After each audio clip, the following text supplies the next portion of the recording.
Assalamualaikum warahmatullahi wabarakatuh. Kami dari kelompok 2 akan mempresentasikan tentang cost of capital atau dan struktur modal. Sebelumnya saya Muhammad Riyadi dengan NIM 2310411114 dan rekan saya Israel Putra Purnamaswana dengan NIM 2310411110. Saya Ramadhan Saputra dengan NIM 2310411111. Dan saya Hajar Tony dengan NIM 2310411107.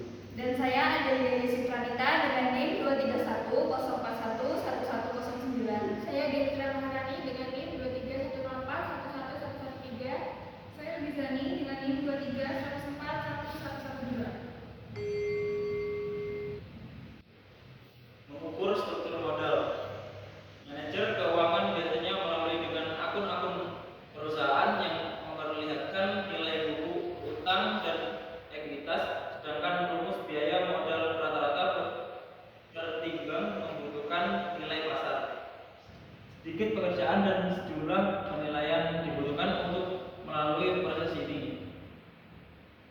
Tabel 21 memperlihatkan utang dan ekuitas yang diterbitkan oleh Big Oil.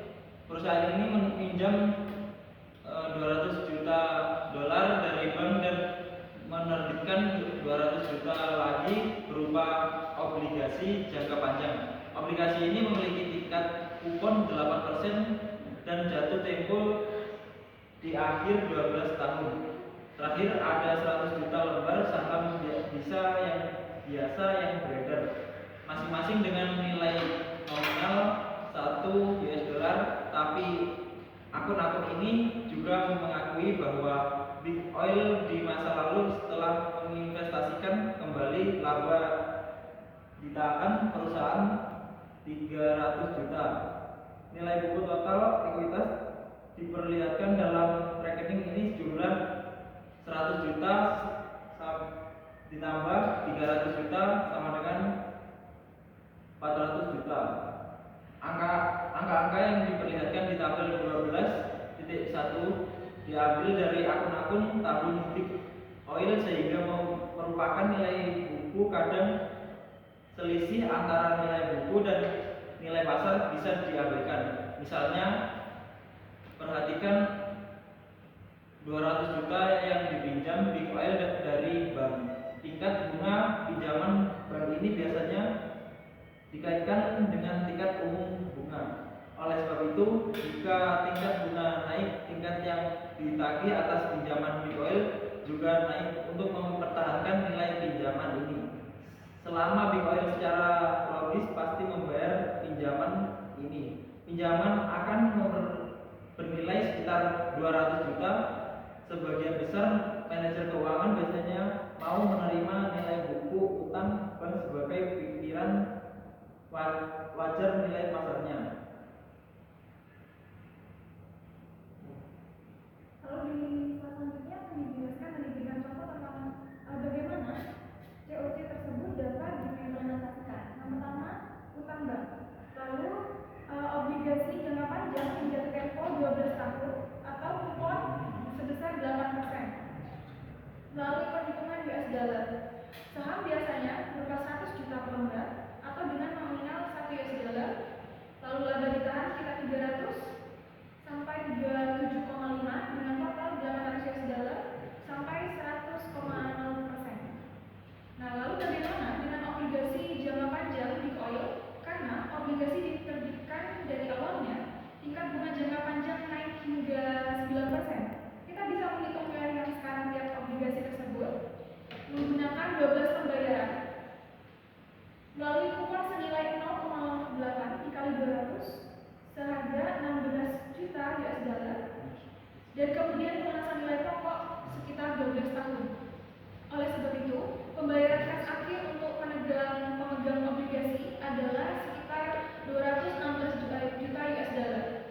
Semua arus kas obligasi dikonstankan kembali pada tingkat bunga sekarang senilai 9%. Nah, pada layar sudah ditampilkan bahwa perhitungannya tuh PV sama dengan 9/1,09 ditambah 16/1,09 maka 2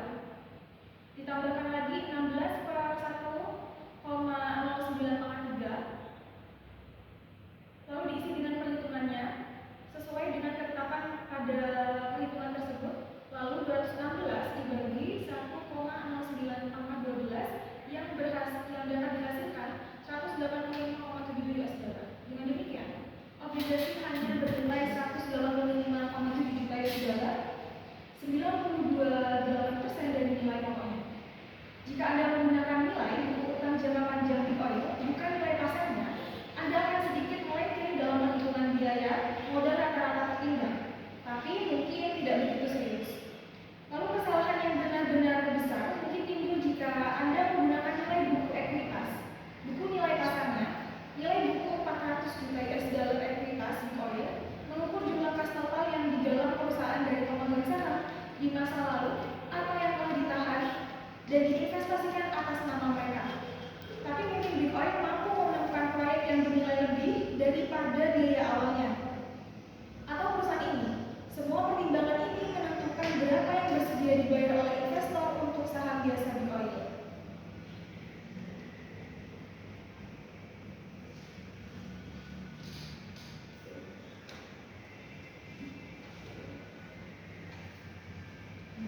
Lalu pada September 2004, saham Big Oil bernilai 12 US dollar per lembar. Nah, oleh sebab itu, nilai pasar total saham ini adalah jumlah label saham dikali harga per lembar, yaitu bernilai 1 juta dikali 12 US dollar yang berhasil diperoleh senilai 1,200 juta US dollar. Nah, selanjutnya akan dijelaskan oleh rekan saya. Silakan Tony. Dari pada tabel 12 sampai 2. Pada tabel 12 sampai 2 kita melihat nilai pasar utang dan ekuitas Big Oil. Anda bisa melihat bahwa akun utang bernilai 24,3% dari nilai perusahaan. Dalam huruf DF, D atau F sama dengan 0,243 dan akun ekuitas bernilai 75,7%. Dalam huruf E garing F sama dengan 0,757. Ini adalah proporsi yang akan digunakan ketika utang 200,0 US dollar, obligasi jangka panjang 185,7, total utang 385,7, saham biasa 100 juta lembar pada 12 US dollar 1,200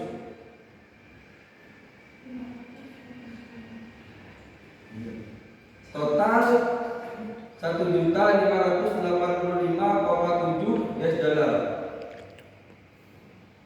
Menghitung biaya modal rata-rata tertimbang. Perhatikan bahwa jika Anda hanya melihat nilai buku yang terlihat dalam akun ekuitas masing-masing.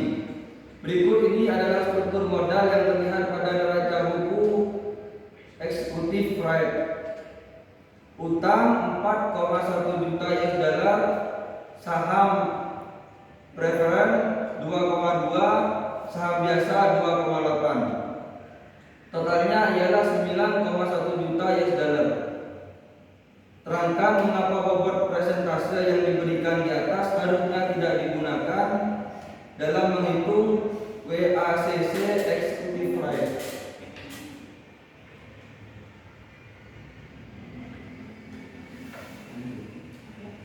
Ada beberapa jenis biaya modal berkaitan dengan berbagai macam pendanaan bisa dilihat pada laporan keuangan neraca. Namun yang sering rumit penentuannya berkenaan dengan biaya modal sendiri. Selain itu, dalam pembahasan biaya modal juga akan dibahas tentang biaya modal utang dan biaya modal sendiri, saham preferen, cost of equity, capital didefinisikan sebagai rate of return minimum suatu perusahaan yang diukur berdasarkan proporsi ekuitas dari seluruh investasi agar dapat mempertahankan harga pasar sekuritasnya. Cost of equity capital dapat ditentukan menggunakan modal CAPM dengan modal rumus lain, yaitu CAPM sama dengan R1 sama dengan R1 ditambah B RM dikurangi R1 sama dengan EI. Keterangan RI adalah return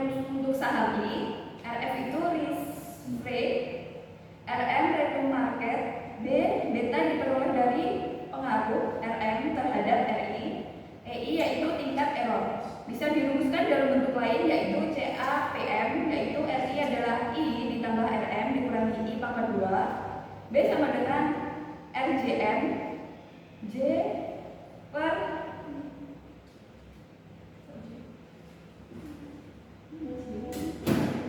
atau RJT dikurangi IB sama dengan RJT dikurangi IB sama dengan RRT dikurangi I pangkat 2. Dengan cara lain, CO EC bisa ditentukan dengan rumus sebagai berikut. PO DO1 ditambah G dibagi 1 ditambah R ditambah DO1 ditambah G pangkat 2 dibagi 1 ditambah R pangkat 2 ditambah titik-titik ditambah DO 1 tambah G dibagi 1 ditambah R. Mengalihkan persamaan di atas dengan 1 ditambah R atau 1 ditambah G dan mengurangkannya dari hasil yang diperoleh akan dapat di persamaan. PO 1 ditambah N dibagi 1 ditambah G dikurangi PO adalah DO dikurangi DO 1 ditambah G dibagi 1 ditambah R. Oleh karena itu R lebih besar dari G, maka sisi kanan sama dengan 0. PO sama dengan 1 ditambah R dibagi 1 ditambah G dikurangi 1 adalah D. Selanjutnya akan dijelaskan oleh saya. contoh PO sama dengan 1 plus S dikurangi 1 plus G dibagi 1 plus G sama dengan DO. PO I plus R sama dengan DO I plus G. PO sama dengan CI dibagi R dikurangi G atau sama dengan R sama dengan D DI dibagi PO plus G. Satu diprediksi akan mendapat dividen 3.000 per lembar dengan tingkat pertumbuhan per persen tetap. Nilai harga pasar saat ini sebesar 60.000 per lembar saham. Berapa nilai ekspres return yang dapat diprediksikan? R sama dengan 3.000 per R dikali P dikali 60 plus 0,4 ditambah min 9%.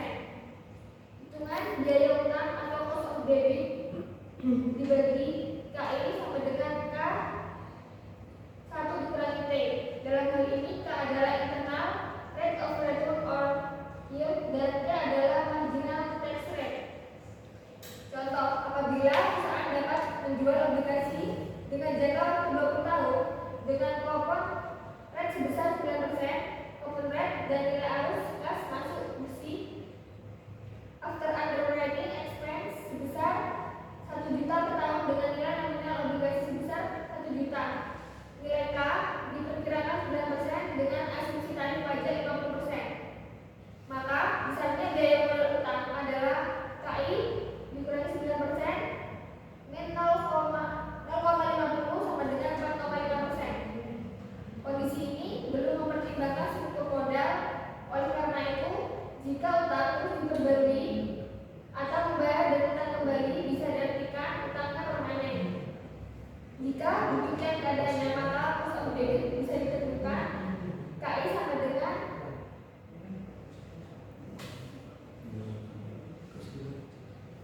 C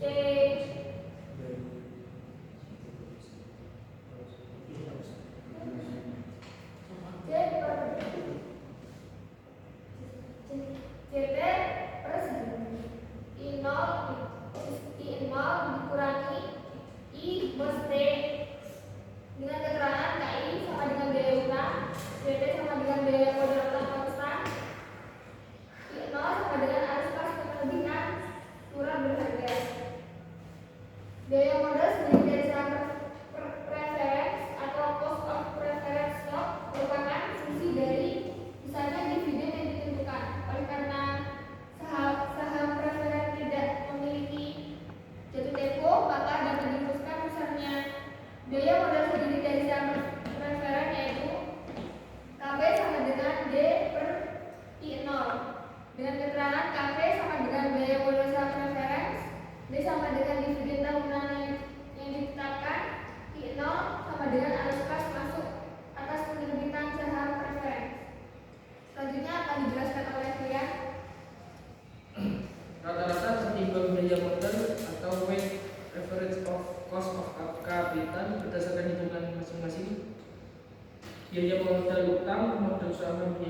saham biasa dan biaya modal saham preferen, maka langkah selanjutnya dapat ditentukan dengan rata-rata ketimbang biaya modal dapat diilustrasikan dalam hitungan berikut ini, yaitu debt jumlahnya 30 juta rupiah, proposal 30%,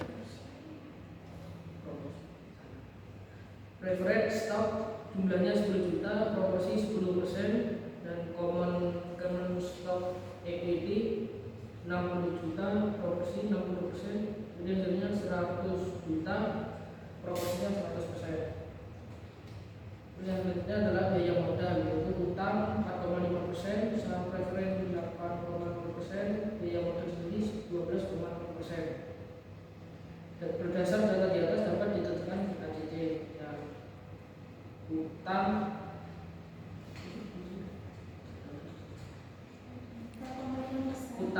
30%, kosnya 4,5%, lalu kosnya 1,35%. Saham preferen 10%, proporsinya 10%, kosnya 8,0%, kos 0,80%. Modal saham biasa proporsinya 60%, kos 12%, kos 7,20%. Biaya modal rata-rata tertimbang adalah 9,35%.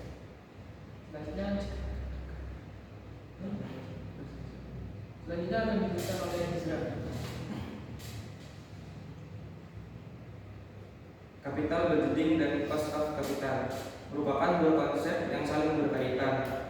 Kita tidak bisa menentukan besarnya cost of capital jika tidak mengetahui besaran capital budget, dan sebaliknya, kita tidak bisa menentukan jumlah capital budget jika tidak tahu nilai cost of capital. Dengan demikian, jika manajer keuangan ingin memaksimalkan nilai perusahaan, maka biaya modal dan capital budgeting harus ditentukan secara simultan. Demikian pula dalam pembahasan bab-bab selanjutnya akan lebih jelas bahwa informasi tentang biaya modal dibutuhkan pada saat perusahaan memutuskan untuk melakukan leasing dan pendanaan kembali obligasi. Biaya modal adalah biaya real yang harus ditanggung perusahaan karena digunakan modal yang digunakan untuk berinvestasi. Karena sifatnya sebagai biaya, maka biaya modal juga diartikan sebagai batas minimum tingkat hasil yang harus dicapai perusahaan. Agar perusahaan tidak dinyatakan merugi, perhitungan biaya modal secara keseluruhan bertujuan utamanya untuk menentukan biaya modal dalam hal penganggaran modal.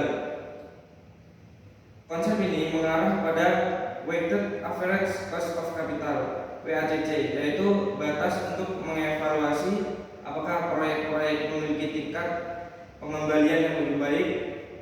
Dari namanya, WACC merupakan biaya modal tertimbang dari berbagai sumber modal sesuai dengan komposisi masing-masing. Dengan demikian, rumus dari WACC adalah WACC sama dengan sigma N, T sama dengan I, WI dan KI, di mana WI adalah bobot atau bagian dalam persentase dari tiap komponen sumber modal, KI adalah biaya modal dari komponen sumber modal, dan N adalah jumlah variasi atau ragam sumber modal yang digunakan oleh perusahaan. Singkatnya, perhitungan WACC sangat terkait dengan pertimbangan bagaimana suatu proyek didanai, atau dengan kata lain, dari sumber pendanaan atau keuangan apa sajakah modal itu berasal. Untuk mengestimasikan WACC, hal pertama yang perlu dilakukan adalah memutuskan tipe modal yang mana yang digunakan. Mengingat COC utamanya digunakan dalam proses pembuatan keputusan investasi jangka panjang. Fokus pembahasan adalah pada perhitungan COC yang digunakan untuk pengembalian keputusan dalam hal capital budgeting. Asumsi yang berlaku dalam pembahasan investasi jangka panjang adalah sumber modal yang bersifat jangka pendek digunakan untuk menunjang jalannya operasi perusahaan. Dengan kata lain, perusahaan umumnya menggunakan short term liabilities sebagai sumber dana bagi working capital yang bersifat siklus atau musiman.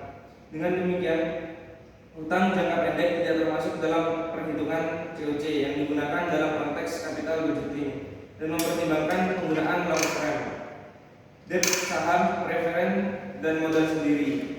sebagai sumber utama modal bagi kepentingan ekspansi. Jadi sumber modal jangka panjang itulah yang termasuk dalam perhitungan WACC.